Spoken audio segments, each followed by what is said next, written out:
जब हम कामयाबी की सीढ़ी तय कर चुके होते हैं और मंजिल को पा लेते हैं, बहुत सारे लोग आके हमें मुबारकबाद देते हैं।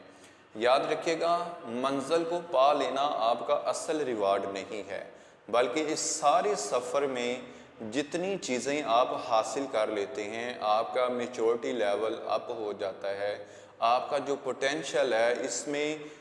आप इसको इंक्रीज़ कर लेते हैं। इसके साथ साथ जो सेल्फ डिसिप्लिन की एक बड़ी स्ट्रगल करके लोग इसको हासिल करते हैं, तो हर मंजिल पाने वाले को या कामयाब होने वाले शख्स को सेल्फ डिसिप्लिन जैसी नेमत भी हाथ में आ जाती है।